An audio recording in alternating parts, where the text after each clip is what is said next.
Mistake valley परिसरात नाशिक ग्रामीण पोलिसांनी छापा मारला। गॅम्बलिंग खेळणाऱ्या 18 रईसजाद्यांना म्हणजे श्रीमंतांना, धनदांडग्यांना ग्रामीण पोलिसांकडून अटक करण्यात आलेली आहे। इगतपुरी परिसरातील एका न्यूयॉर्क विला या आलिशान बंगल्यात हा जुगार सुरू होता। कारवाईत लाखो रुपयांची कॅश, BMW यासारख्या आलिशान गाड्या जप्त करण्यात आलेल्या आहेत। नाशिक ग्रामीण पोलीस दलाचे अधीक्षक विक्रम देशमाने आणि अप्पर अधीक्षक आदित्य मिर्लेकर यांची ही कारवाई आहे। याच मिस्टिक व्हॅली परिसरात काही दिवसांपूर्वी रेव पार्टीवर छापा टाकण्यात आला होता। नाशिक ग्रामीण पोलिसांनी केलेल्या कारवाईने या श्रीमंतांचं धाबा दणाणलंय। या कारवाईत भारतीय चलनी नोटांसह नेपाळ देशातील चलनी नोटाही जप्त करण्यात आल्या आहेत। अटक करण्यात आलेल्या संशयितांमध्ये मुंबईतील चित्रपट दिग्दर्शक आणि निर्मात्यांचाही समावेश आहे।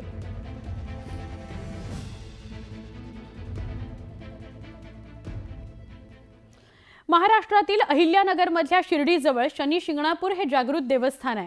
दररोज लाखो भाविक इथे तेल अर्पण करण्याकरता येत असतात। शनीवर तेल अर्पण केलं जातं।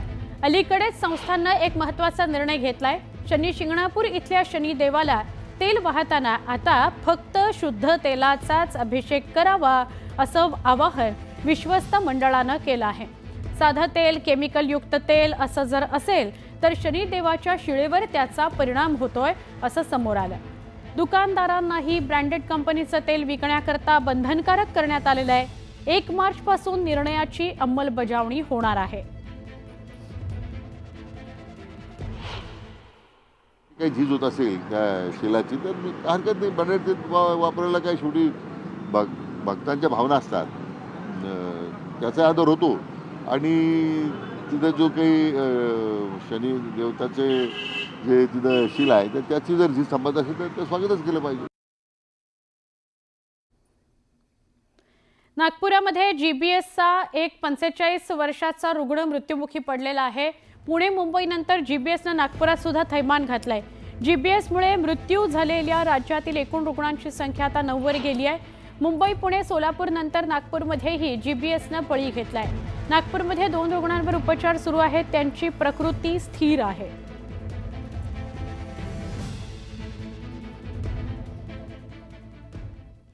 छत्रपती संभाजीनगर महापालिकेच्या आयुष्मान रुग्णालयामध्ये कार्यरत असलेल्या नर्सचा तिच्या प्रियकरानं हत्या करून मृतदेह शेतातील एका पडक्या खोलीत पुरल्याची घटना घडली आहे।